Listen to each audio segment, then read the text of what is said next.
The views and opinions expressed in this podcast are simply that, opinions. All are presumed innocent until proven otherwise in a court of law. Sensitive topics are discussed. Discretion is advised. Calling State of Wisconsin versus Maxwell Anderson, case 24, CF1692, appearances. Ian Vance Curzan and Megan Newport for the state, and joining us at council table is Detective Joanne Donner. Good morning. Good morning, Judge. Attorney Anthony Cotton and Jason Finley with Maxwell Anderson. He's here in person. Good morning, everyone. We're present for sentencing. In preparation for sentencing, I have reviewed the sentencing memorandum submitted by the defense, the pre-sentence investigation underlying this matter, as well as the numerous letters that were provided in support of the defendant, as well as on behalf of the state's victim impact statements. Relative to this matter, there is a pre-sentence investigation. Has the state reviewed it? Yes. Any corrections or modifications? No. Defense, have you reviewed it with your client? Yes, Your Honor. Attorney Finley went over it with Mr. Anderson yesterday in the jail, and I discussed it again with him this morning. Any modifications or corrections? No. Okay. State, there is compliance with victim rights legislation? Yes, Your Honor. The state's in compliance, and many of the victims' family are seated behind me. I do see that. Please proceed.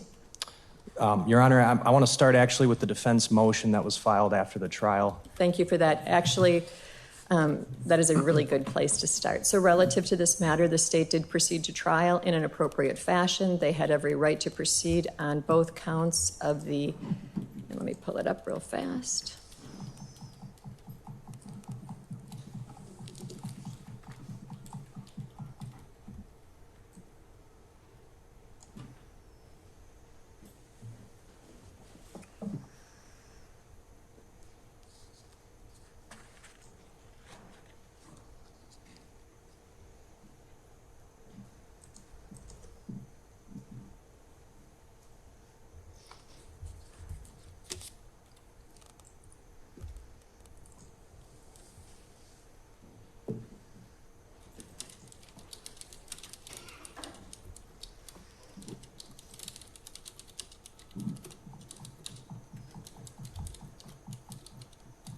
The defense motion was document 49, just for the record.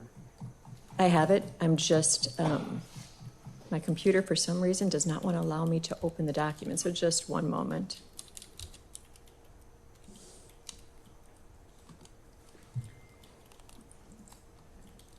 So relative to this matter, clearly the defense and I came up with the same conclusion at the same time. My email was sent, I think, at the same point pretty much as I received the defense's motion. There's an obscure statute, or a statute that I was unaware of, and I think the parties were unaware of at the time that this matter was proceeding. What the statute reflects is that, and one moment, for some reason my computer does not want to open this.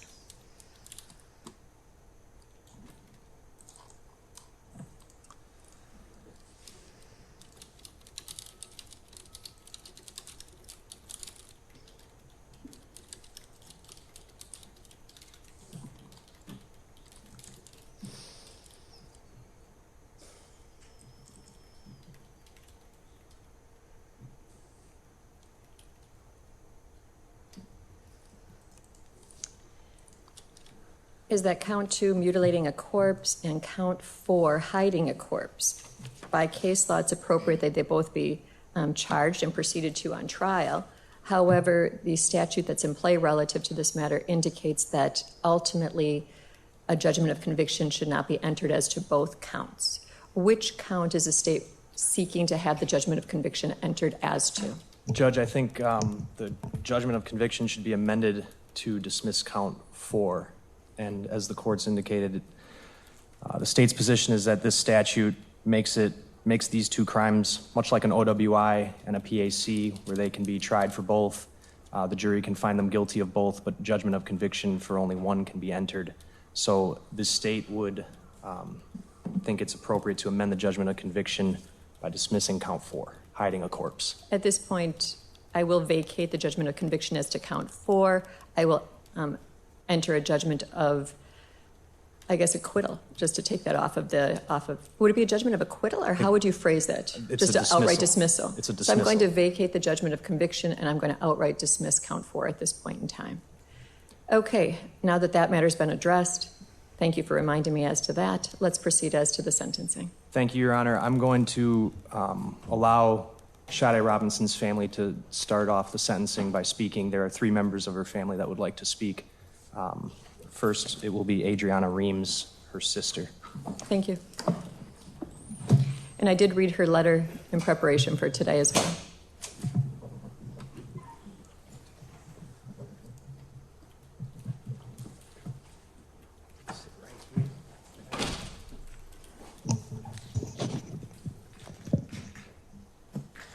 Good morning, Ms. Reams. In order to begin, would you please state your first and last name and spell both for the record?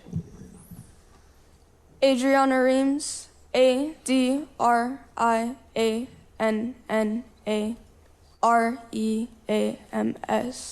Ms. Reams, what would you like to say? When Maxwell Anderson murdered my sister, he redefined my definition of misfortune. No amount of financial hardships, disputes, or everyday struggles were even in the same realm as the effect of the loss he created. He made it, And try to go slow, okay? He made it to where my grandfather, who had just gotten diagnosed with cancer, lost his will to live his already health-threatened life.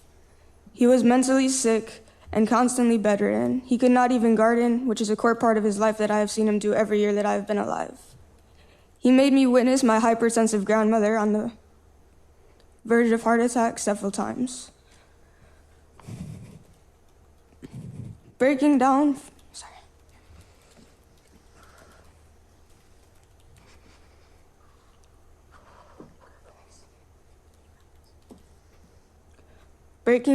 from the combination of the grief, other people's emotions, and the stress of having to deal with all the tedious responsibilities that he left behind when he ended my sister's life. He stole my father's ability to see the work he put in to raise Sade for 18 years pay off by having more than a year of seeing her be a happy, successful adult who still loved and appreciated him. He stole her father's ability to repair his relationship with her and be as close as they once were. He stole my mother's chance to ever finally become the mother that Sade always deserved. But most importantly, he stole Sade's chance to be an adult, to choose who she would and would not let into her life, to prioritize herself for the first time and do what makes her happy. As a result of his actions, I have had to grow up way faster than a 16-year-old should have to. I had to communicate with law enforcement, take care of my family, physically pick my mother up off of the ground, on top of trying to deal with my own loss, because he left them all too weak and broken to do anything. I had to quit my job because Sade got me that job, and the whole time I was there, I worked with her. I saw the effect she had on people, the way everyone lit up from her presence, the way she made everyone, from customers to coworkers feel special, which meant that I had to watch all of that go away. I had to watch and hear time and time again all of the people, many of whom I've never heard of, who were deeply pained by the loss of Sade because of what she meant to them. Because of the way that she changed people's lives and generated happiness and erased people's bad days with her smile or her laugh or her hugs or her compliments or her taking things off of other people's plates regardless of how full her own was. I could not continue to be surrounded by people who hurt the same way I did, because of the huge impact she had on them regardless of the extent of their interactions. I could not be in places where I could easily be walked over because I no longer had her to advocate for me, as she always did when I had not yet found my own voice. I couldn't go back to a job where I could no longer be getting to spend time with her, whether it was through car rides, shifts together, or sleeping over at her apartment because she always wanted to take care of me. He made it to where I couldn't go to school without people giving me looks of pity or no longer knowing how to interact with me because neither them or I knew what to say, for there was nothing you could say for what he did. He made it to where I cannot ride my bike without random but kind strangers stopping me because they feel the need to pray for me and my family despite not knowing us. He made it to where I cannot trust anyone, not just emotionally, but I cannot meet any person without the fear that they're gonna harm or kill me. Because all my sister did was meet someone, and as a result, he ended her life.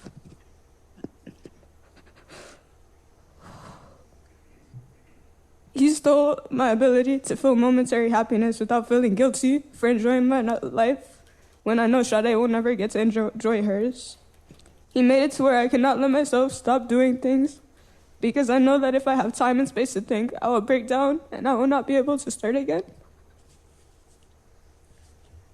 He made me miss school and sports and a number of other things because I was searching for my sister's body that he unremorsefully hid from us, knowing that it would cause us extra pain. He made me feel extra anger for the fact that he could be so ruthless and relegate my sister, who took years to build up the confidence to feel like something, back to nothing. He makes me feel extra anger because he still shows no regret and sits here looking stupid without an ounce of guilt for what he did. He stole my sanity because I will spend the rest of my life searching for answers that I'll never get about what he did to my sister and why he did it. Because even though he has no life ahead of him, he still refuses to tell us these answers, even though doing so no longer has any ability to hurt him. He stole my resolve when he and his lawyers sat here and tried to paint my sister as some dirty, irresponsible drug addict or dealer, which could not be further from the truth. A couple of months ago, one of Sade's old teachers gave me a letter that she wrote to me for a school assignment when she was 15. She talked about some of her hardships, and she had so many, which is why it is especially hard to know that as soon as her hard work allowed her to escape many of them, her life was stolen. She said that she wants to be my role model and show me that anything is possible, that she wants to guide me through everything and be my support system. She said that even 5 years ago, she wanted to inspire me to be as independent as she was, and that she hopes she inspires me to do what I want to do in life. She said that everything she does is for me, and she will do anything for me. Even in her 19 years, she was still incredibly hardworking, independent, kind, supportive, selfless, resilient, and special. She continues to inspire me for the fighter that she was, but he took the guide and support system and role model that she was going to be for the rest of my life. He stole my big sister that always protected me and nurtured me and put me first. And he robbed her of her ability to do that and feel accomplished because she knew she was setting me up for a life better than the one she was forced to struggle through. He made it to where I cannot read that letter that I should have always cherished and smiled about without crying, because now it is just a reminder of everything I no longer have. He made it to where I cannot speak about her without breaking down, or think about her without shaking, to where I cannot even grasp or understand my emotions because they are so overwhelming that I have to be numb to them. He made it to where holidays are no longer a celebration, but a mourning.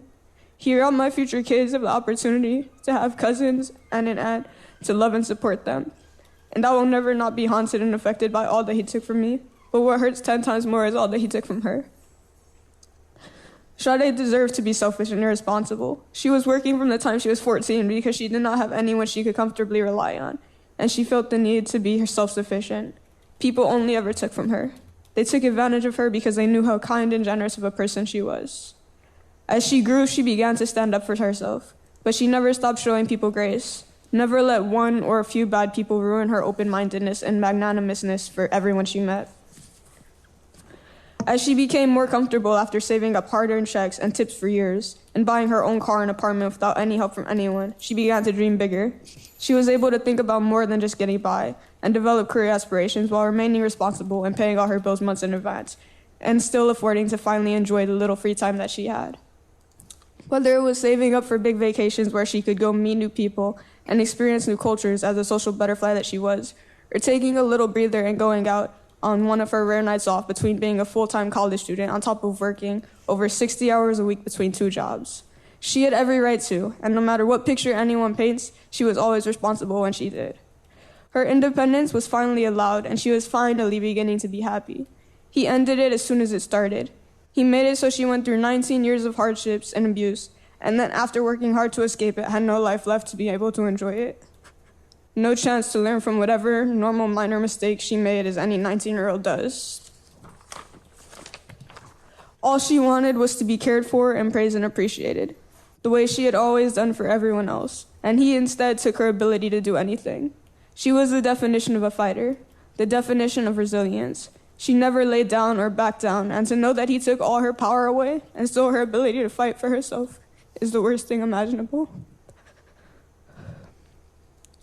There is nothing that can justify what he did to her, and what he did was much more than just murder or dismember her. He erased her independence, her ability to fight for herself. He tried to erase her existence and her value. Now I no longer have the opportunity to try and give her everything she gave me. I cannot show her how proud of her I am or how much I looked up to her. But much worse than me, she can no longer make herself proud or make herself anything. And the only one who took that from her is the man sitting right there. I beg you to not let this man have any type of parole. You heard his ex-girlfriend describe the psychological abuse and self-harm he tried to impose on her. His behavior is clearly a pattern, and there is no way that after he has demonstrated the extent of what he is willing to do to a person so casually, he should ever walk these streets again. He still refuses to even admit what he did, and the jury and the public did not even have to be there to unanimously know what he did. He is clearly a danger to the public and should never be given another chance to cause anyone such tremendous harm the way he has done to my family. These law enforcement officers and prosecutors worked countless days working to find the truth. You, us, and the jury sat here for 2 weeks hearing all the heinous things he committed.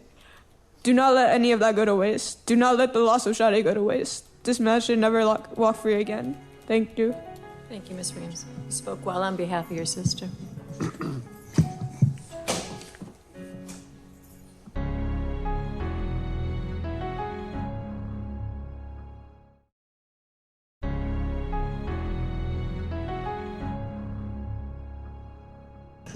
Speaking next will be Sade's mother, Sheena Scarborough.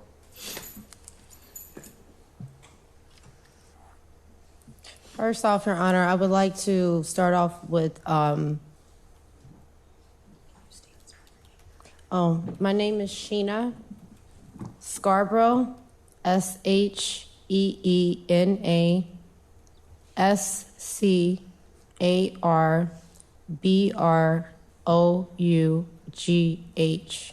Thank you. Would somebody move that Elmo to the side, please? Ms. Scarborough, what would you like to say?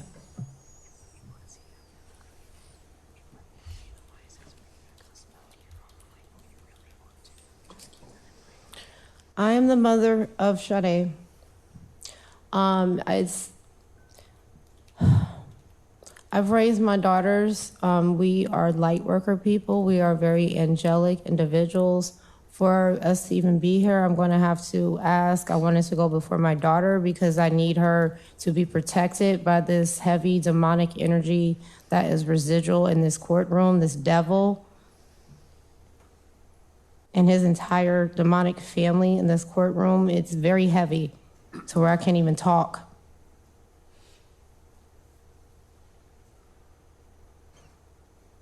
But Your Honor, I am asking that everyone in this courtroom be protected through the white light by this devil that sits beside. My daughter referred to you as a man. You will never be a fucking man. You're a pussy-ass bitch. Ms. Scarborough, if you could direct your comments to me, please. Yes, Your Honor. First off, Your Honor, I would like to thank you and the entire team for what we all had to endure, which was it was freaking torture to even have to be dragged through what we were dragged through.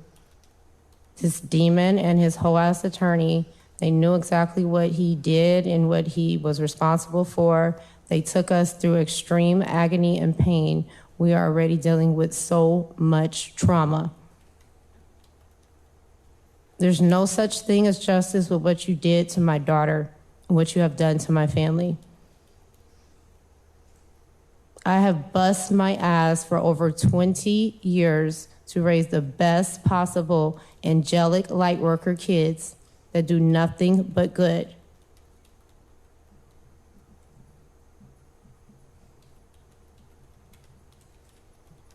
My daughter had to cross your demonic path. You plotted and planned to kill, dismember, then you disrespectfully spread my daughter across the Milwaukee like a piece of trash. How dare you? My daughter was everything. She was everything to all of us. As my baby explained, she had a different impact in each and every one of our lives. There's so many strangers and individuals in the community that I have engaged and met that she has touched and impacted. This has affected the world, the community in such extreme ways. There's no way in hell we should have even ever went through this freaking trial that you drug us through. You knew you were guilty. You're negligent, mammy and pappy, them demons. I'll deal with them later. But I want you to know that you can no longer hurt my baby. She's in heaven. She's protected. We roll deep. My ancestors roll deep. When you touch my daughter, you fuck with the wrong family. We ain't no pussy bitches, and you should have never touched my daughter.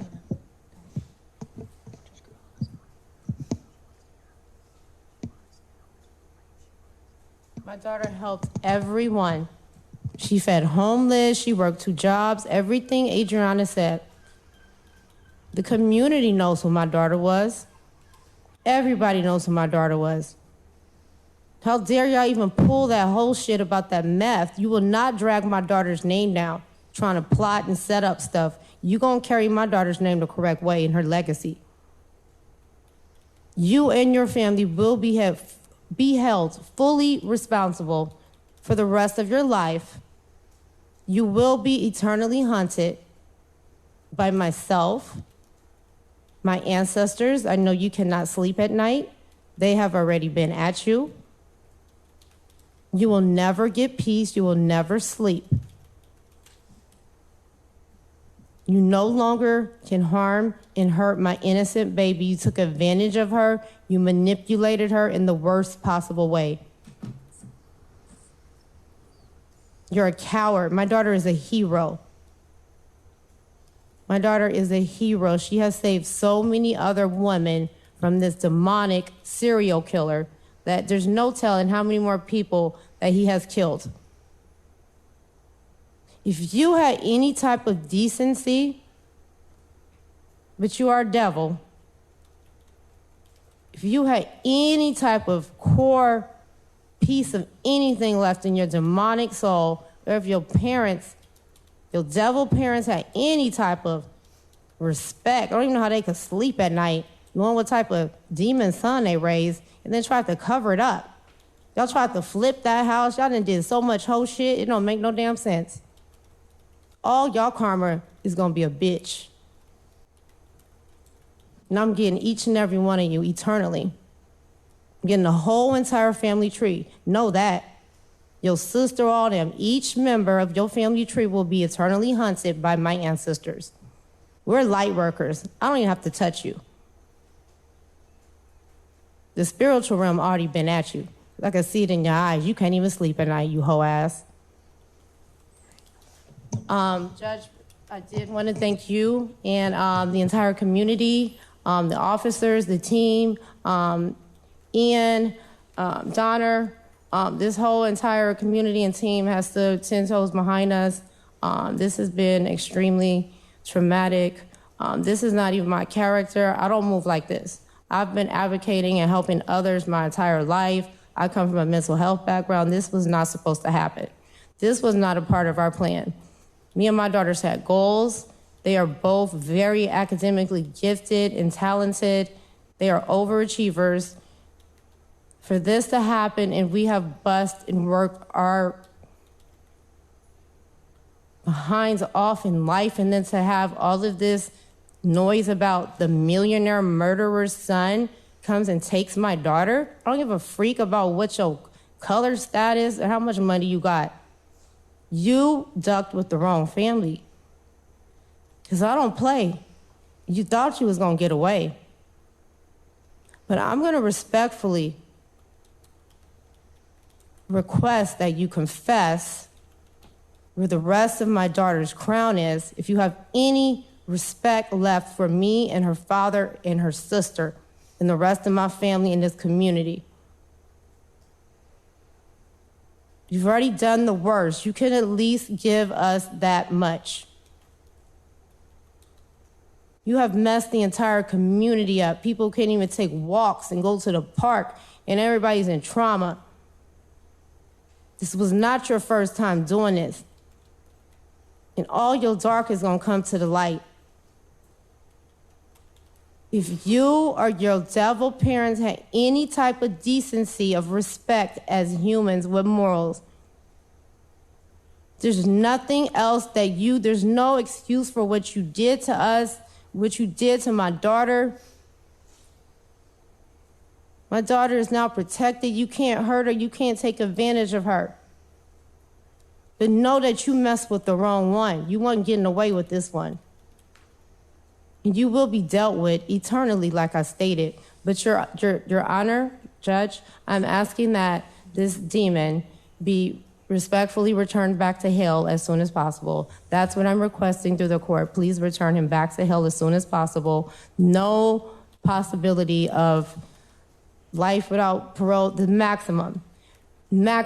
And this devil should not be given any more special millionaire privileges being held in certain populations. He needs to be, not he, but that devil needs to be placed in a population with the rest of the demons that harm and hurt individuals, the murderers, the serial killers, the felons. You are not on no special privileges. Your money is not going to protect you.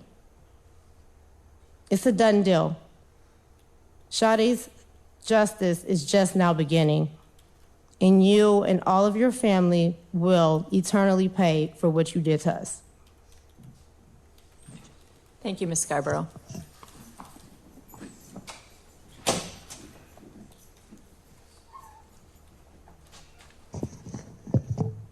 Carlos Robinson, the father of Sade Robinson, will speak last.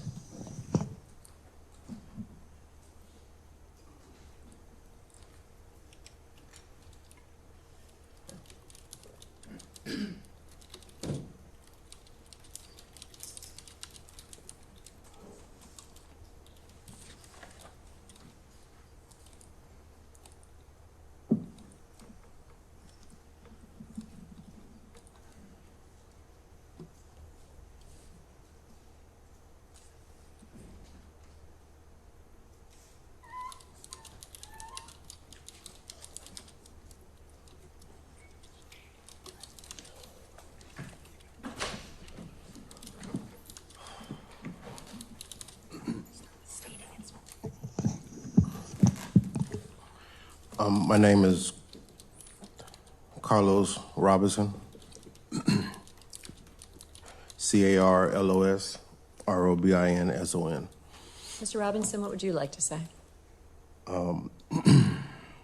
I've started my speech multiple times since the trial.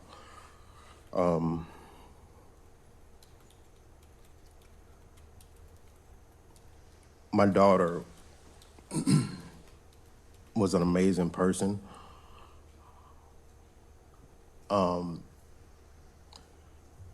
She lit up every room she walked into.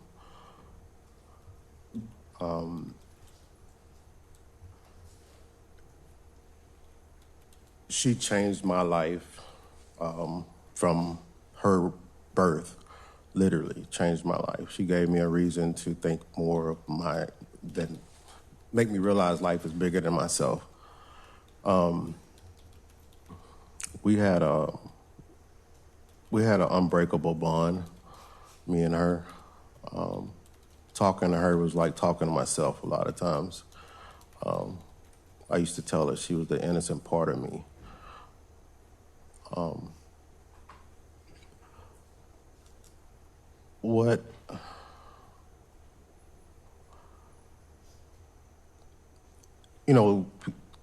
People lose their children. That's sometimes a part of life. I understand that. But to lose your child in this manner is unthinkable. I've tried therapy and all all kind of treatments, and it's nobody can help me get through this process because everybody says nobody has ever been through this. What he has done is inconceivable.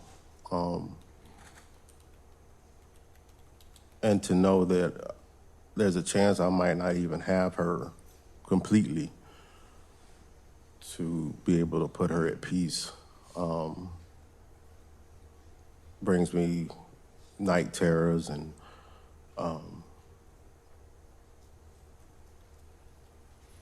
constant mental chaos.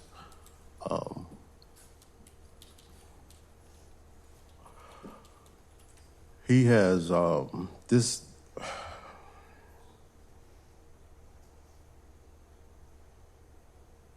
My daughter had a lot of life left to live. We talked a lot about her future. When she decided to come to live with me,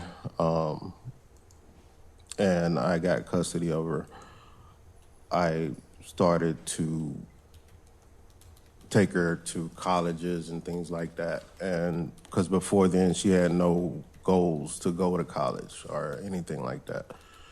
So I took her to like Howard University, FGCU, and she got the experience, and she started to change her perception of her goals and what she wanted to be and what she wanted to do. She had so much life left to live, so many goals that was taken from her. And to me, it's not just that she's not here, it's the way that she's not here. I can't wrap my mind around it. Somebody that does something like this doesn't even deserve.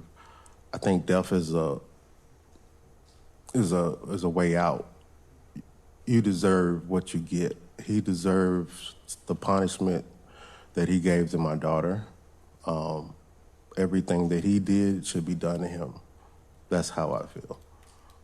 To me, that's justice. I don't feel like he has a right to walk around and breathe air, eat breakfast, brush his teeth. He doesn't have that right. The moment he done what he did, he lost that. Any basic human rights. No man should be able to live doing what he did. That's just how I feel. And I try to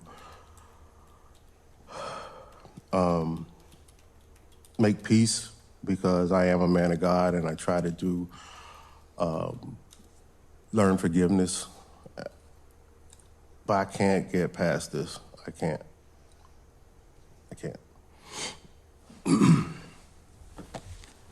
Thank you, sir.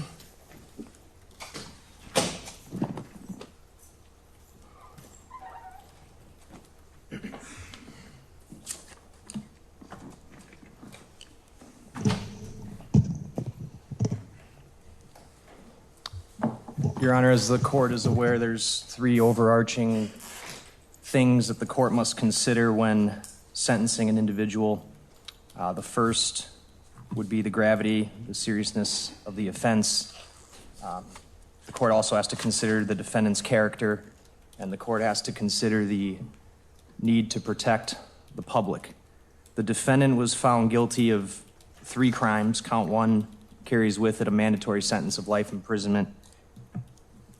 The only consideration as it comes to count 1 is whether or not the court makes Mr. Anderson eligible for extended supervision at some point after serving 20 years of initial confinement. The state's request and recommendation of the court today is to impose life imprisonment and not make the defendant eligible for extended supervision as it goes to count 1. As to count 2 and count 3, the state would be recommending the court impose the maximum sentences and run those consecutive to one another and consecutive to the life sentence on count 1. To begin with the seriousness of the offense, obviously the court was here for the jury trial. I want to just highlight what I think the most important things were as it relates to what considerations there are today at sentencing. On April 1st, 2024, Sade Robinson went to work at Pizza Shuttle like it was any other day.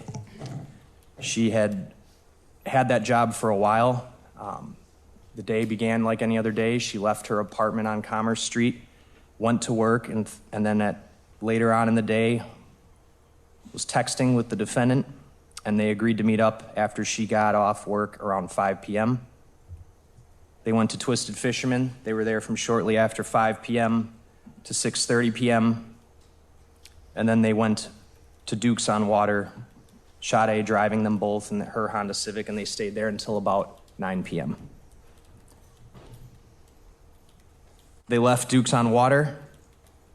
They went to Maxwell Anderson's house at 3161 South 39th Street. Again, Sade Robinson driving her 2020 Honda Civic, and they remained in his house for several hours. And what we know is that while at his house, Sade became incapacitated. She was grabbed, groped, had her clothing removed, until she was removed from his house around 12:45 a.m. going into April 2nd. She was taken from the defendant's house by the defendant in her own car and driven around the county. And the defendant chose to ultimately go to what was his secret beach at Warnemont Park and dispose of Sade Robinson in the early morning hours of April 2nd. He took her body down to the shores of Lake Michigan.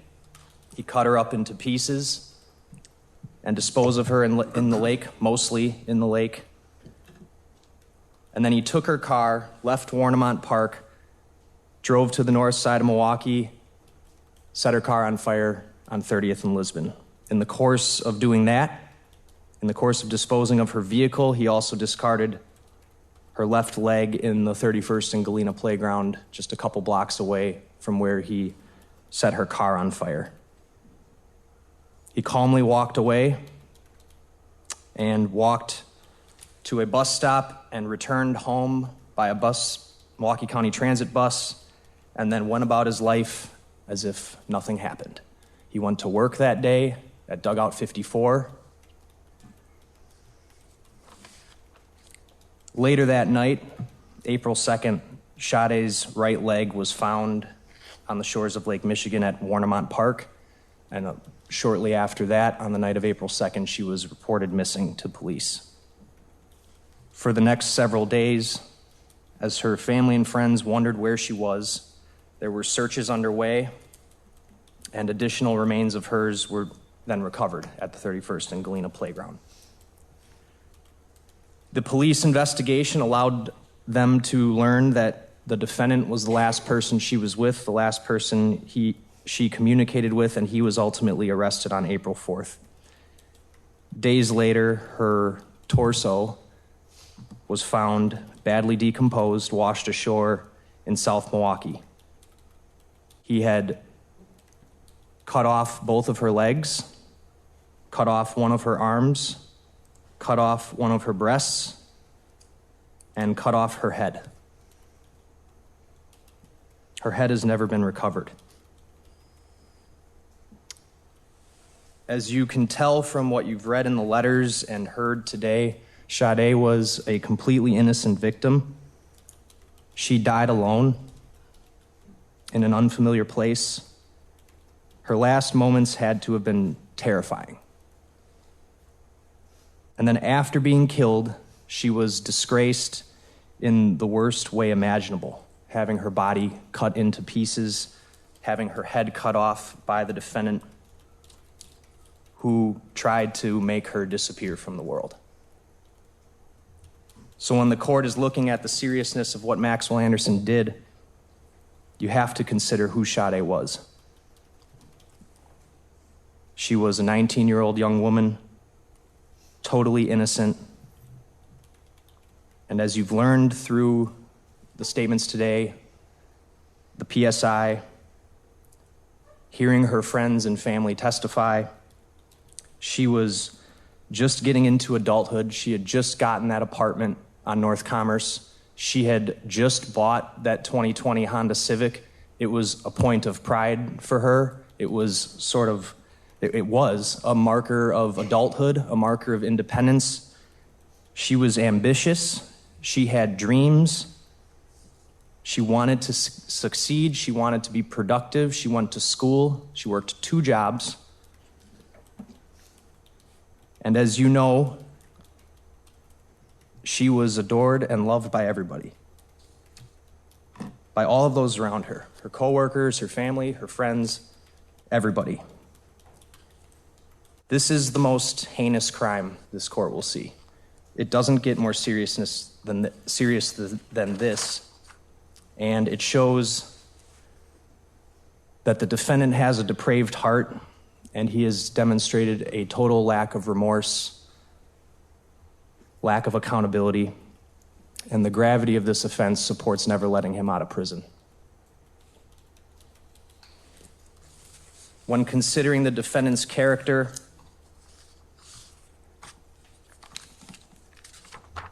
we look at, for one, his criminal record.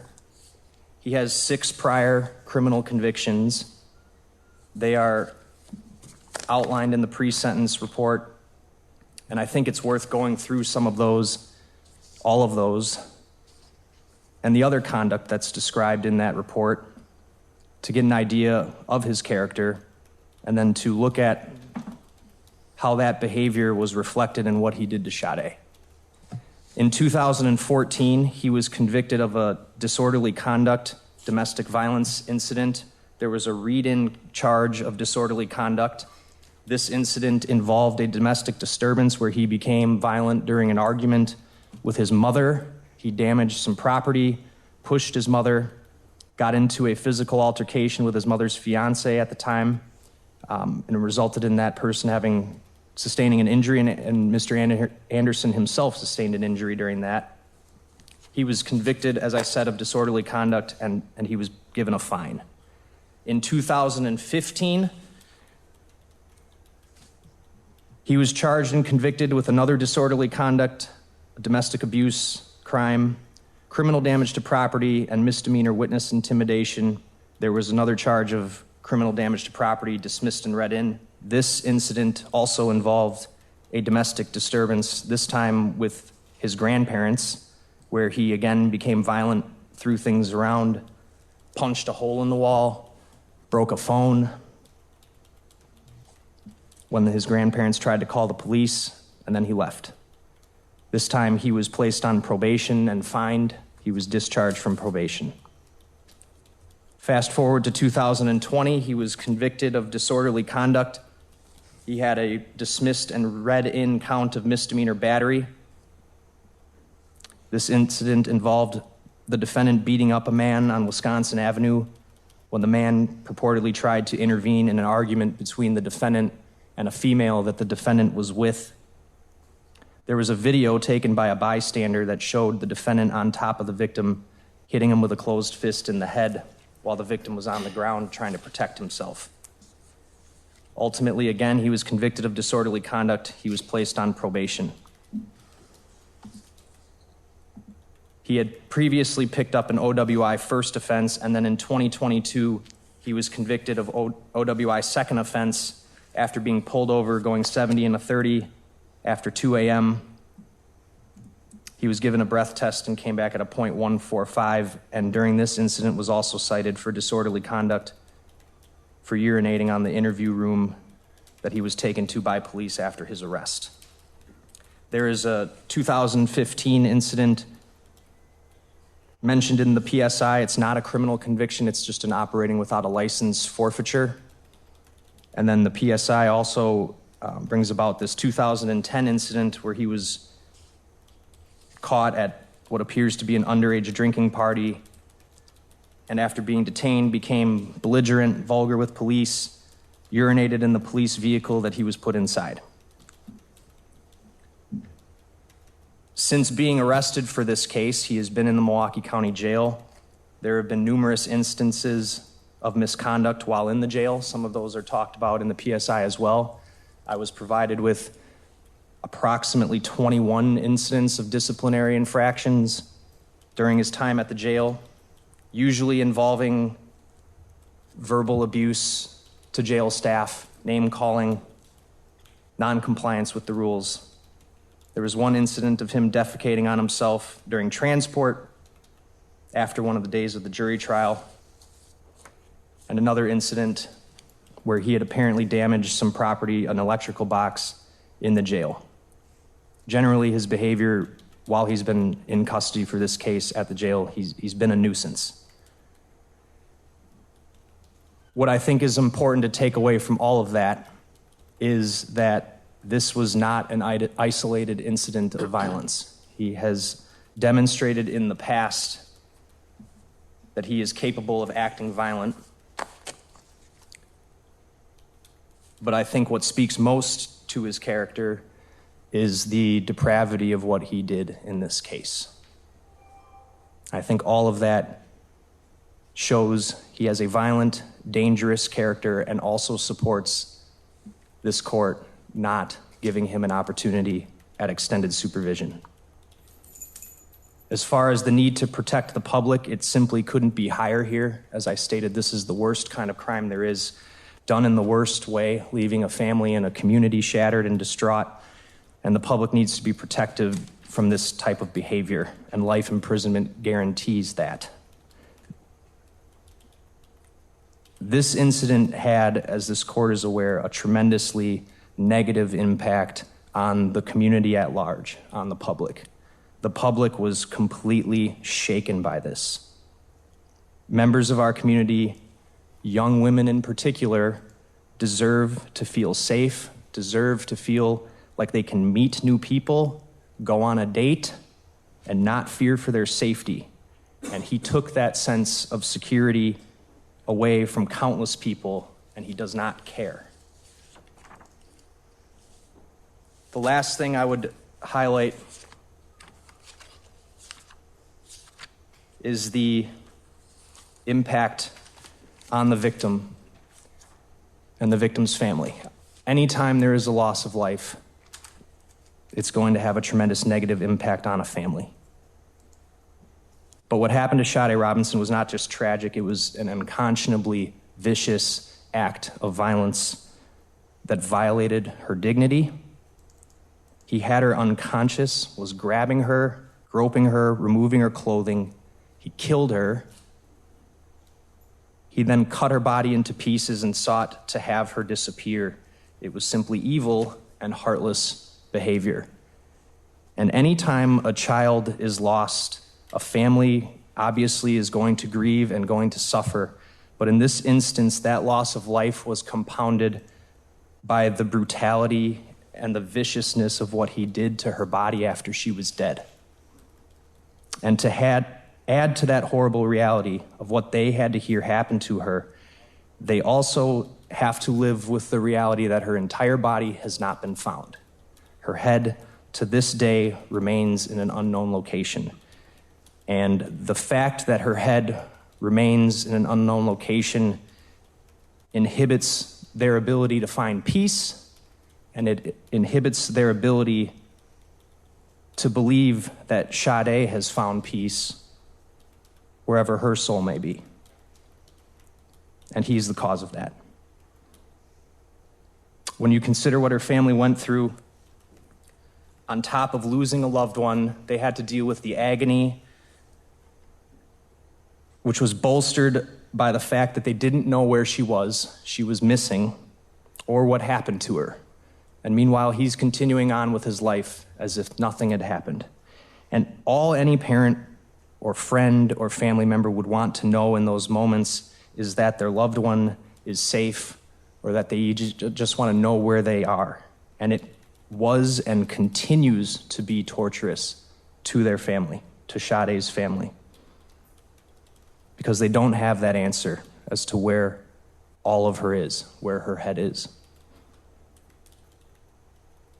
And still to this day, there remain unknowns that will likely forever haunt them. And the family can't even say goodbye to her because part of her is still out there somewhere. And he's shown no remorse for what happened. He has not accepted responsibility for what occurred. And his failure to accept responsibility has further caused the victim's loved one pain and reinforces his heartless character, which we've already discussed and which the court must consider here today. Again, simply put, there is no more depraved of an offense that this court could see. The defendant murdered Sade, tried to rid the world of her being. It's the worst behavior any human can engage in.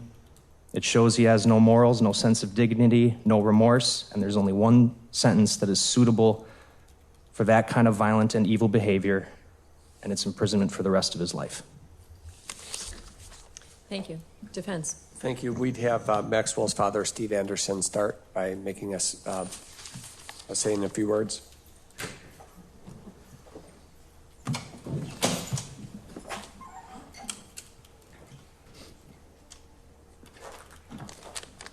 Sir, please start by stating your first and last name, spelling both for the record. Stephen Anderson. STEVENANDERSON. What would you like to say, sir? Thank you for this opportunity. On behalf of myself and my family, I'd like to say a few things. First, to Sade's family, there are no words that I can share that will reduce your pain. You are all in my thoughts every single day. Although it is not the same, having lost a boy that was like a son to me 10 years ago, I have some sense of what you are feeling. It took me a very long time to get past the pain that I felt for the person that contributed to his passing. I'm not asking you to forgive anybody or anything. That is between you and your God.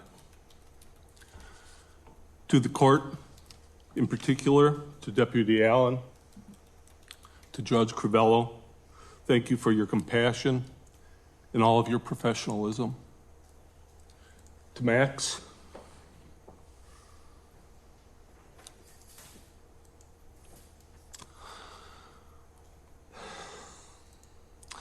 we want you to know that we love you and support your plan for self-improvement.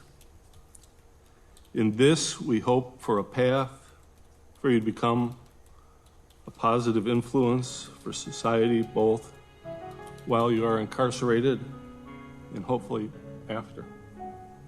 Thank you.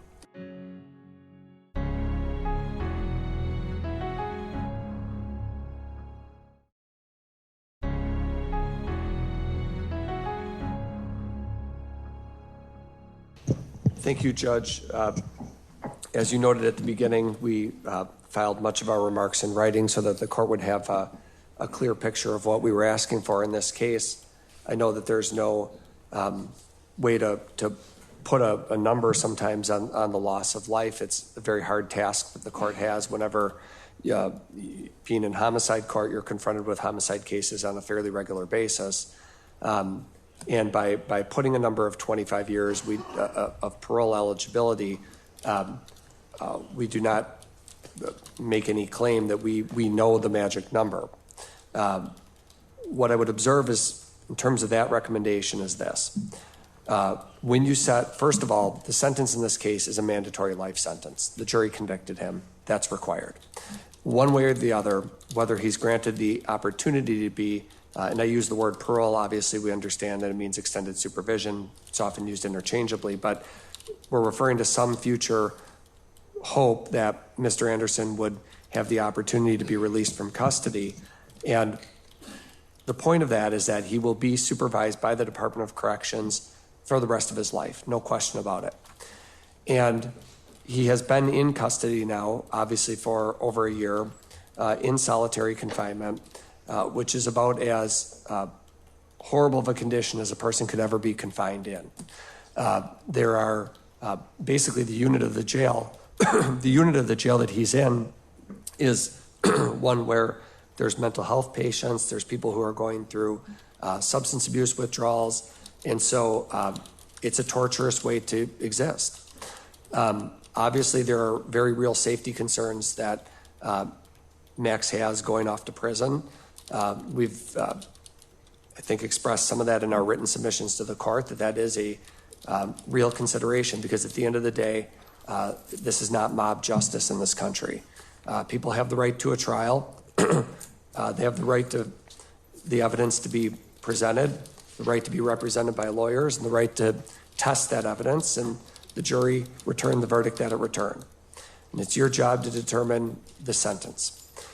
But I want to emphasize that whether you agree with our recommendation, the state's recommendation, or something in between, no matter what it looks like, Mr. Anderson is going to be saddled with this conviction and the supervision and the incarceration for the rest of his life. As he sits here, I struggle to wrap my mind around some of the case just like everybody else. We heard the evidence. We sat through the trial, and I certainly appreciate the state reciting it again today, but I don't think any of us have forgotten it. And as you read in the pre-sentence report, I'm not going to get into the details of it, but you read Mr. Anderson's version of events. He maintains that he didn't commit the crime. And you can place whatever weight on any sentencing factor you want, obviously, but that's his position. The jury reached a different verdict, and so for purposes of my presentation, I don't think it's wise or useful to parse through the testimony and point out what I think are points of reasonable doubt. The jury rejected that, and they returned the verdict that they returned. What I would say is that when you read through the character letters that were filed by Max's family, and I listened to the remarks from Sade's family as well, beautiful remarks by some of her family members, and the character letters were beautiful as well. But so were the ones on Mr. Anderson's side.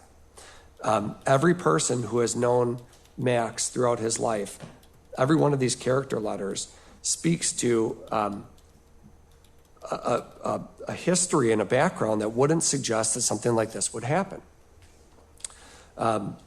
His mother describes how when she would come to visit him, he had adopted dogs, how they were well trained, how they were obedient, how he talked about wanting to work in a nonprofit center someday, his abilities as a chef, his work history, his imagination.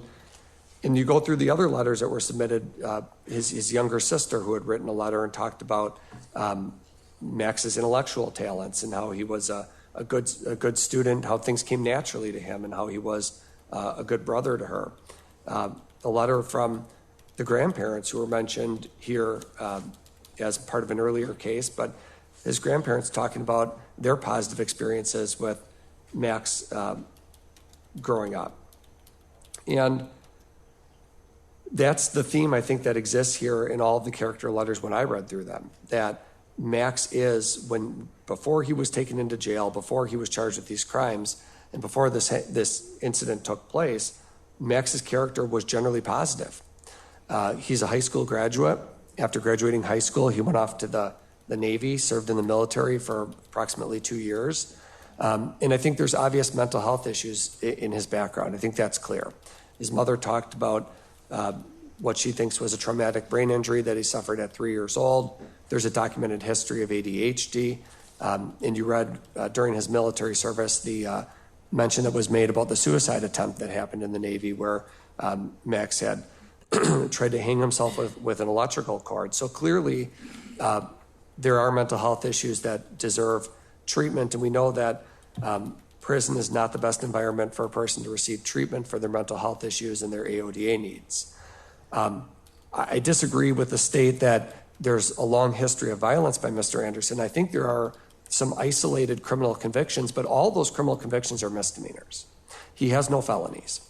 And they are all of the disorderly conduct variation, even the one that the state mentioned about the incident on Wisconsin Avenue that was prosecuted here in Milwaukee, that was settled for disorderly conduct with probation. The incident with his mother, fine only, disorderly conduct. So that is not a significant prior record. And I think that differentiates Max from a lot of other people that come in front of this court. You do see people often in homicide court with gang ties, long histories of gun violence, long history of juvenile misbehavior, and you don't have any of that here. You have misdemeanors. There obviously are AODA needs. I think all of these cases, if you look at the disorderly conducts that he's had in his background, every one of them basically involves either mental health or substance abuse. And I think that's a recurring theme that we see here and even saw a little bit in the trial. The copious amounts of alcohol that was consumed on the night with Sade, I think further underscores that there are certainly AODA issues here. Max's plans for the future, they're, I would submit, incredibly realistic given the circumstances that he's in here. His continue furthering his education is one of his goals, writing books, continuing to learn foreign languages. So I think he does have realistic plans. And obviously the punishment that's been inflicted sitting here in the county jail in solitary confinement has been horrific. Really, there's been almost no human interaction. He sits in a cell all day. His human interaction is when a PSI author comes to visit him or one of his attorneys comes to visit him, but not even being able to have visits from your family, not be able to see people in a face-to-face manner other than the guards is truly horrible. And of course, the fear that we have of him being targeted in prison, we know that because of some of the publicity that this case has generated, and I know it's not a matter that this court can specifically address, but we would ask that as part of the judgment of conviction in this case, the court expressed no objection to the Department of Corrections choosing to house Mr. Anderson as they see fit.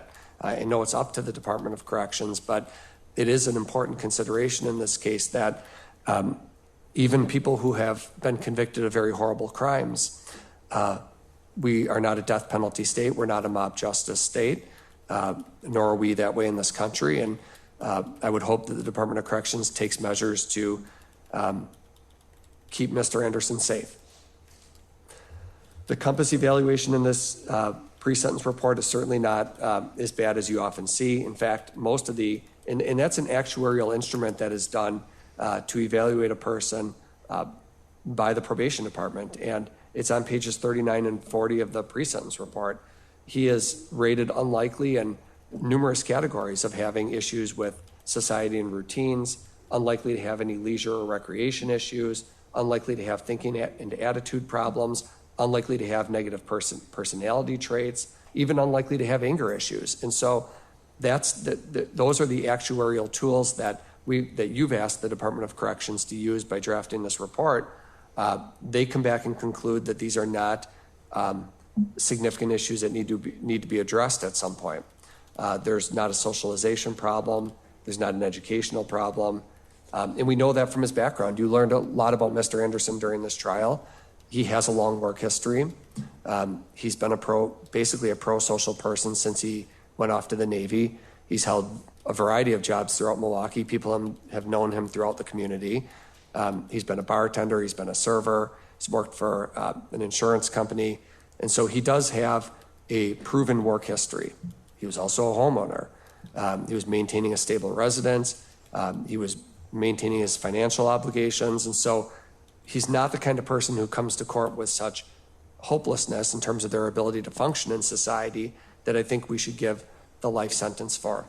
So my recommendation, as I indicate, is for parole eligibility at 25 years. That doesn't mean he gets released at that point. All that means is that at some future date, 25 years, when he has matured and grown, that a parole board will be able to evaluate his situation and decide whether or not he should have the opportunity to be released. That's all that means. Doesn't mean he gets out at that point. He may not even get out at 30 or 35 or 40. It would be entirely up to that agency to look at his growth and his behavior in prison. What has he done? What has he accomplished? And if they conclude that that would be appropriate, obviously the victim's family would be permitted to play a role in that process as well, and they would be able to decide whether or not to release him. We're asking you for that mercy today and that opportunity for some future release. Thank you. Thank you. Mr. Anderson, what would you like to say?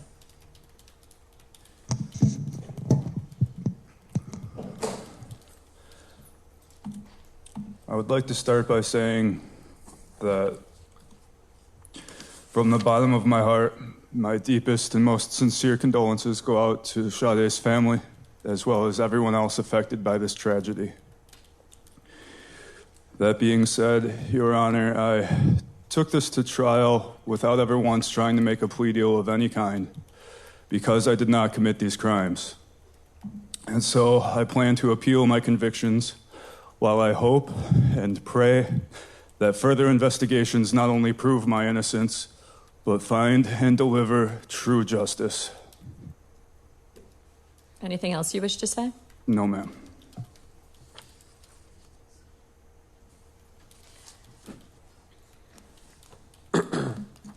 So, relative to sentencing, I have a job. And what my job is to do is to hold you accountable. That's to punish you. It's to protect society. It's to find a way that you never come back here again, to rehabilitate you. And it's to deter others from engaging in like behavior. At the point of sentencing, I have to look at different factors. I have to look at your past record. And I'll agree with the defense that the prior record on its face is not as egregious as many cases I see in my courtroom. Quite often you see a background filled with felonies and violence. But what I said was on its face. When you look at the record as it's worked through in the pre-sentence investigation, I'll agree with the state that there are some red flags that jump out at you that show a level of violence that maybe it may have been a precursor. You know, when you look at the original case mentioned from Pewaukee from March of 2010, it looks like it's an underage drinking party. And when the officers come in, they find a bunch of people hiding, and they indicate they're about to do a search. And later there's people saying that they were being held in the home against their will. Kind of a weird comment to have on an underage drinking party. Ultimately, they find Mr. Anderson hiding behind an entertainment center. He's belligerent. He tells the police, "Fuck you, I hope you're proud to serve your country this way." He's then very coarse, and his comments are obscene. He then urinates in a police vehicle and calls a female police officer a cunt. Inappropriate. Then we have the 2014 case that involves the mother, where officers are dispatched to a location. They enter the home, they see, they make contact with the mother. She indicates that her son was in the kitchen. Officers approach, and the response is, "What are you gonna do, shoot me?" And he runs out the door. He then jumps into his mother's vehicle and apparently steals the mother's vehicle and drives off. The mother indicates that when she returned home from work, he was acting strange. He was sweating profusely. He argued, he punched a vase, he caused it to fall to the floor. She calls her ex-husband. He pushes the mother into a room and shuts the door. He prevents her from exiting. He then breaks the phone. He's continuing to scream and yell and throw things, at which point she calls the police. Ultimately, what we find is that he returns to the residence. He gets into a physical altercation with Mr. Foos. She's informed that he had crashed her vehicle into the deck at the rear of the residence and fled on foot. Ultimately, we find that the mother's fiancé confronts Mr. Anderson, and he throws that person to the ground. He's able to get back in the house and to prevent Mr. Anderson from getting in. He suffered 3 to 4 broken ribs as a result of the altercation. Ultimately, they have to meet with Mr. Anderson at the hospital because it appears he suffered a broken collarbone. He's convicted ultimately of disorderly conduct because he says Mr. Foos pushed him down the stairs as he tried to gather his belongings. It's interesting when you see Mr. Anderson's comment about that because he just says that Mr. Foos just poked him. Sounds like a bit of a discrepancy there. Then we go on and we find the issue with the grandparents. And the grandparents call the police and they say that he needs someone to talk to about his mental health and that he's smashing a glass in the sink, causing it to break. He goes in the basement, he punches a hole in the wall. He breaks the other phones. They have to go to a landline at a neighbor's, ultimately to call the police. It just sounds like he is to some extent out of control. He's ultimately on probation. He's given conditions of no drinking. He's given conditions of having anger management counseling. He tells the agent other people probably deserve to do anger management. I don't. He then goes on and tests positive repeatedly. To look at his explanations are ridiculous. At one point, he claims that he accidentally grabbed someone else's Red Bull that had liquor in it. But going through the repeated indication, it sounds like Mr. Anderson's the guy that does what he wants, when he wants, and he follows his own rules, not the rules imposed on him. And that's a frightening thing. You know, I read through the defendant's version of what happened. And it starts off by indicating that he was skeptical to meet with the pre-sentence investigator because he did not receive a fair trial. And there's no reason to believe that this writer's report would be fair or impartial. You know, speaking about the trial, you know, there's a constitutional right to a trial. Every person charged with a crime has a constitutional right to a trial. And we do not in any way penalize anyone for going to trial. It's also a constitutional right to be represented by counsel. And Attorney Cotton did his job, which is just his job to represent Mr. Anderson. That's under our Constitution, the rights that exist. Now, you get credit for taking responsibility.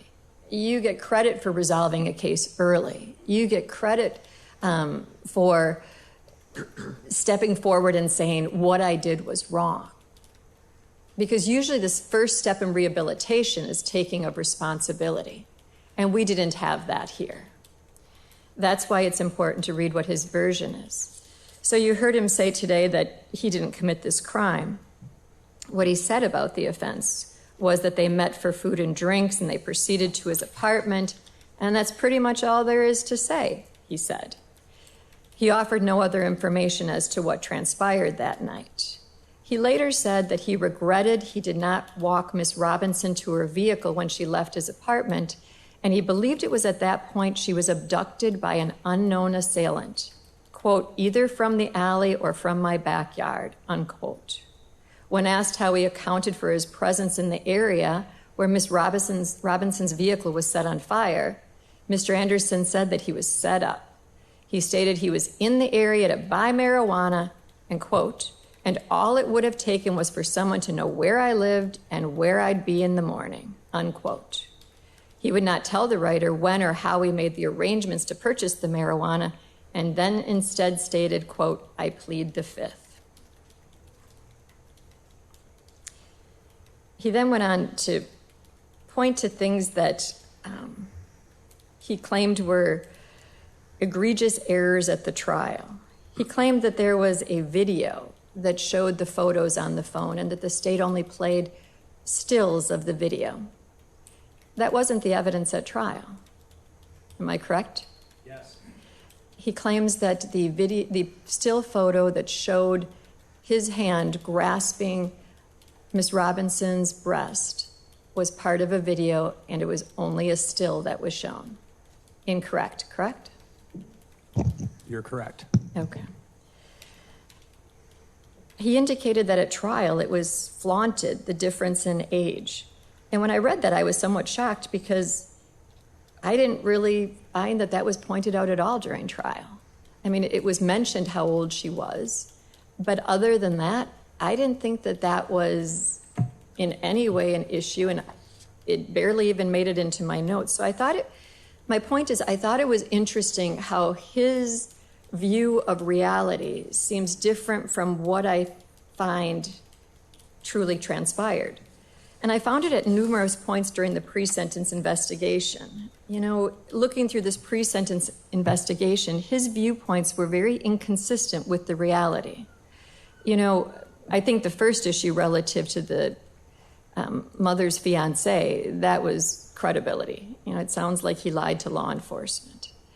You know, he's asked, have you ever been involved in mental health treatment? Have you ever been in a mental health facility? Have you ever received treatment? He responds in the negative. But then we have the mother indicating that he was in an outpatient at Rogers. He indicates that he never made a suicidal attempt or had an ideology of said. But then we read about in the Navy how he was dismissed from the Navy due to a medical release, which appears to be related to the suicidal attempt in trying to hang himself. You have him saying about school, I did okay, but then you look at the history of how he did in school, and his grades were pretty abysmal. And just odd things, like he talks about how he purchased the home himself for $160,000, but the mother says, no, I told the dad to buy him the home. It just seems like he has a different view of reality than the rest of the world does. So when I look at the criminal history, which I'm bound to do, it reflects low-level misdemeanors, but the facts underlying those low-level misdemeanors are replete with points that raise your concern. I next have to look at whether he has a history of undesirable behavior, and I think I've charted through what basically I found in the pre-sentence investigation. As to his personality, character, and social traits, it appears that he has had employment. That's a positive. It looks like he jumps between bartending jobs at numerous facilities. But who is a person who would do this crime? You know, what's the character underlying that? How can someone get to a point of inflicting such damage on a person, not only killing the person, but then dismembering, and then after that, discarding the body throughout the community? It's unconscionable, is where it comes down to. I did read the letters that were supplied on behalf of Mr. Anderson, and I do agree. They paint a picture of a man who helped his family when in need, who cared for animals, who went out of his way to love and support his family. But they love him, and that's clear. And that weighs on his behalf. You know, the fact that there are people out there that care and love him, that says something good. You know, quite often we do trials or we go to sentencing and there's no one here on the behalf of a defendant, which is really tragic and sad. So it says something good that a family does still care about him. I have reviewed the pre-sentence, and I've taken into consideration what's stated therein.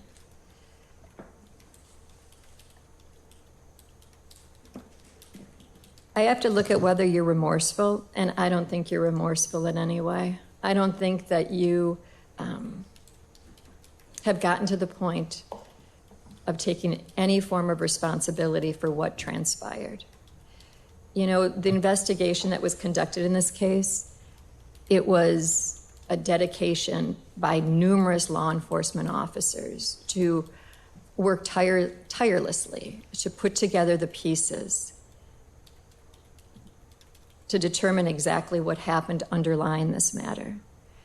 You know, I do think that jury trials, they do re-victimize the victims. You know, it's hard to sit and watch a trial. It's hard to see the details. And it's hard, you know, not even to have known Miss Robinson, to wipe from my mind what you saw during that trial. And I didn't love her. I didn't know her, but you did. And that's a hard last thing to have in your minds. So I do understand how trials do re-victimize the victims. So when I look at the character of the defendant, I find the character wanting. When I look to the severity of the offense, underlying this matter. I do sit in homicide court, and I can tell you on a daily basis, you don't understand why things happen. You know, almost every case, the victims come in and they want to know why. Why did it happen? Why did you have to do this? Why did you have to get to that point? And more often than not, there's no answer. We never know. It never makes sense. There's never do you walk away and say, oh, I understand why that transpired. It just doesn't happen. I can also tell you that, you know, I've read through all these letters, and they talk about give us justice, right? Give us what's due. But I can't give you justice. There's no way you will walk out of here, no matter what I do today, and high-five each other. There's no way you walk out of here and you say, justice is served. Because justice would be having Ms. Robinson back to you. Justice would be having her with you for the rest of your lives. And you never get that. You know, to hear about her, she was an innocent victim. You know, she was a girl that I would hope all young ladies strive to be. You know, to hear about working 2 jobs to reach her goals, to be going on for schooling and further education, but then to hear about how much she was loved in the community by almost everyone that touched her. You know, it was interesting to go through the letters, because I got the letters that were from who I expected, you know, the mother, the father, the sister, the loved ones. I also got a letter from the real estate agent that worked with Ms. Scarborough. I got a letter from citizens. And I can't tell you, I really debated whether or not I would share this, but there was a letter from a citizen that doesn't know Ms. Robinson, never met her. And this is what he said, or she said, I don't know. The person signed it as Stargazer. In pertinent part, it says, Sade Robinson was not a torso. She was not evidence. She was a full, living, radiant human being.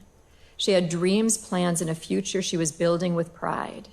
She had people who loved her and that still love her, more than words can hold. And she had a right to live, to breathe, to laugh, to grow old. That right was stolen in a way so vile, so deliberate, that it tears at the fabric of what we call humanity. You, Maxwell Anderson, didn't just kill her. You carved her, and you discarded her like garbage. And you tried to erase her body from this earth piece by piece. And for what? Not even you had the courage to say. You sat there in court as if you were a man. You didn't snap, you planned. You didn't panic, you dismembered. And still you offer no answers, no remorse, no ounce of dignity that you stripped from her. But here's what you couldn't take. You could not mutilate her soul. You could not silence the scream of justice. You could not prevent an entire community from rising up in Sade's name. We know who she was. We know what she could have become. And we will not let your darkness define her. To the family, there are no words that can hold the weight of your pain, but I need you to know we see you. We mourn with you. We love you. You have the right to tears. You have the right to rage. You have the right to every ounce of justice this system can give. May you feel her arms in the wind. May you hear her laughter in your memories. May you know that she did not die forgotten, she died loved, and we will remember her always. Maxwell Anderson, you are not the center of this story. She is, and she will always be. Sade Robinson lives on in light, in truth, and in love, and you will be remembered only as a man who tried to destroy something beautiful, but failed. You know, I thought that was beautiful, and I think that it shows the impact that this had on the community. You know, that took time and effort and thought, and I think it put together a lot of what the community felt. So going back to what I need to look at, in formulating a proper sentence, I need to look at the character of the defendant. I need to look at the severity of the offense. You know, to take away a child is horrific. You know, you wouldn't wish that on anybody. To have a child not outlive the parents is a horrible thing. But not only did you extinguish her life, but you hid it, and you hid her body to be found. And I can only imagine every time a news report, every time something clicked that another body part was found, how it had to just re-victimize this family, how it had to just be like another shot to their soul. I can't imagine how horrific that had to be. And yet, I wonder which was worse, the not knowing in those first days where she was. You know,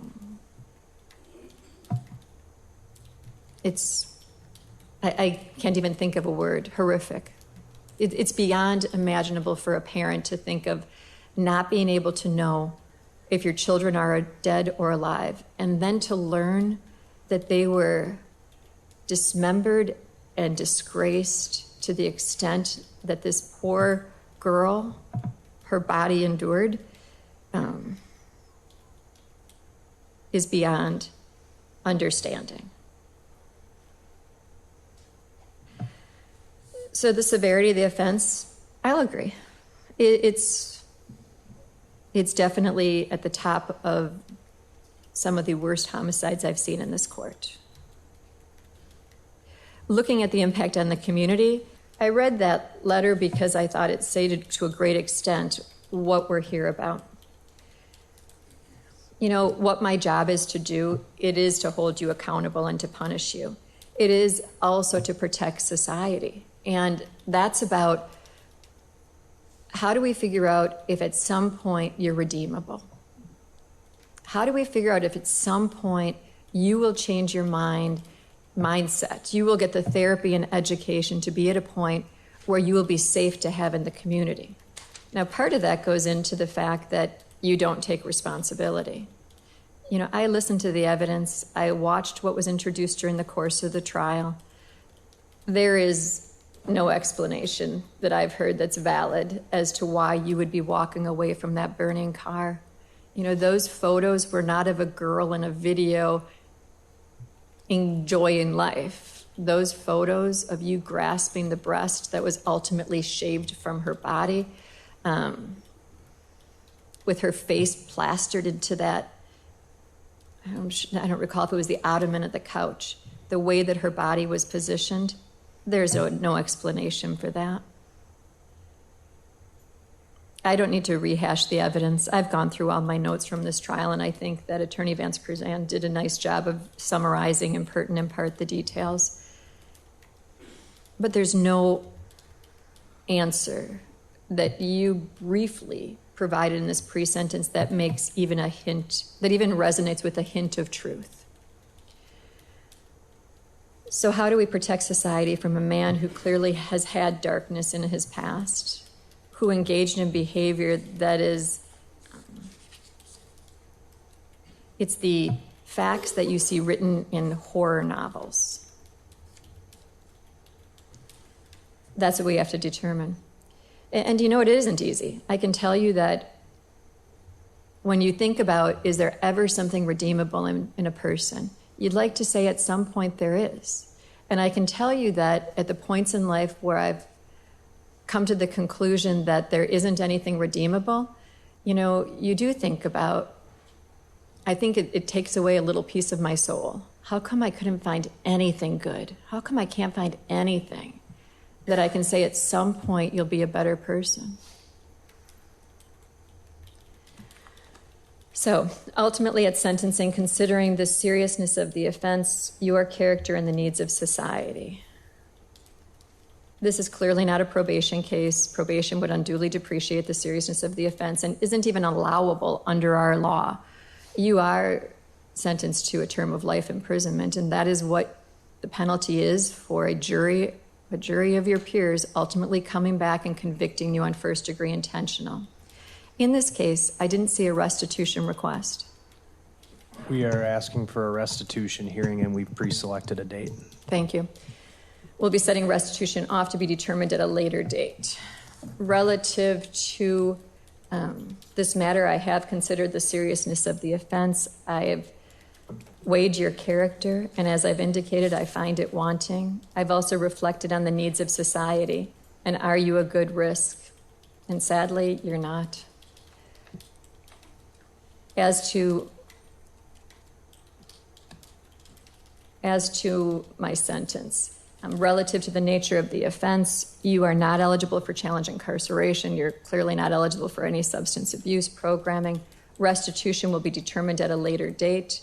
You do need to submit a biological specimen to the state crime lab and pay the surcharge thereof.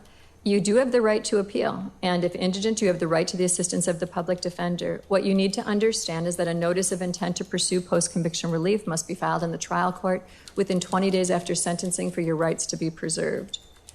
You have been convicted of a felony. You may never possess a firearm. If you do, you're looking at 10 years of imprisonment, a $25,000 fine, or both. You may not possess body armor at any time in the future. If you do, you'll be subject to 15 years of imprisonment, a $50,000 fine, or both. You cannot vote in any election.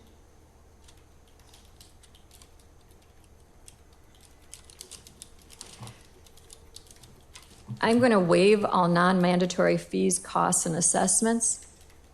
I'm ultimately going to want payment for restitution first and foremost. So we're going to determine that on a later date. But due to that, I'm not imposing any fine. The fees, costs, and assessments will be payable during your term of confinement at a rate to be determined by the DOC.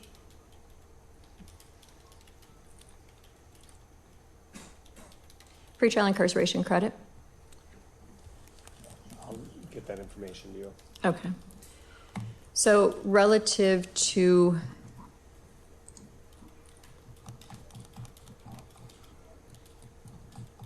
one moment.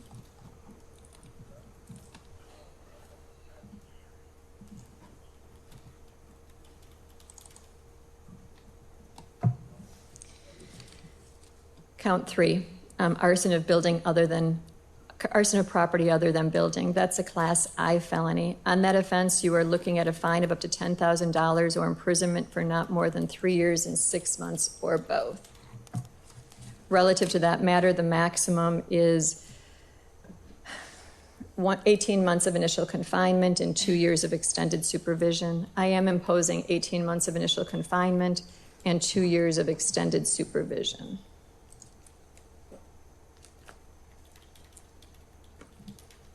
One moment.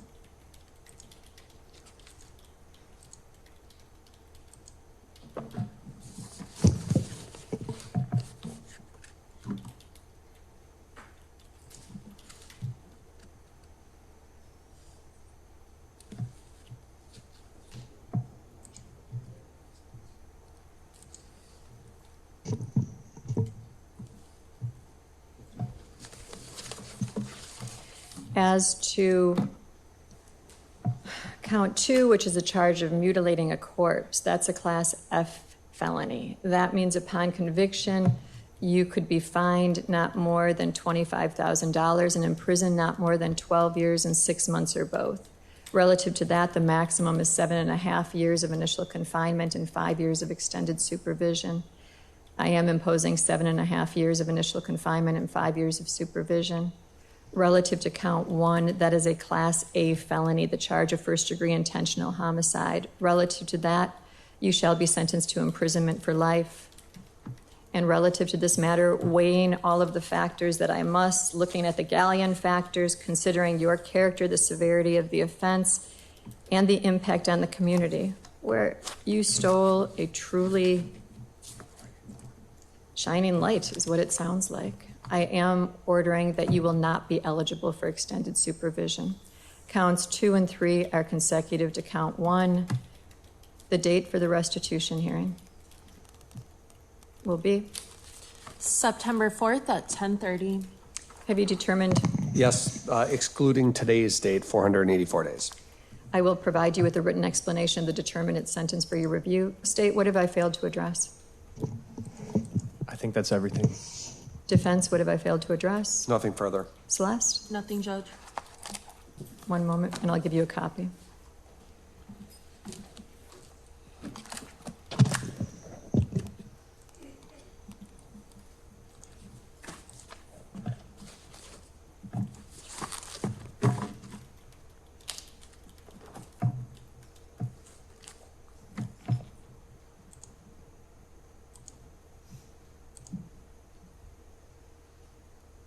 Is there a printer in the paper? Is there paper in the printer?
You know, moving forward, just an idea. You know, Sade Robinson, she was working so hard for good. She was working so hard to achieve so much. I haven't heard a word about how she was involved in violence or any type of attack or any type of ugliness. Wouldn't it be great if we all move forward not thinking about retaliation or revenge or hunting people, but about let's emulate that spirit and move forward trying to be kind and gracious to all. I mean, that's clearly the effect she had on the community. If we all try a little harder to step away from violence and to be kind to each other, to communicate more, maybe our world will be a better place. Just an idea. Thanks, everybody. This podcast is a production of Court TV. Go to CourtTV.com for more content, trials on demand, and to find out how to watch Court TV in your area.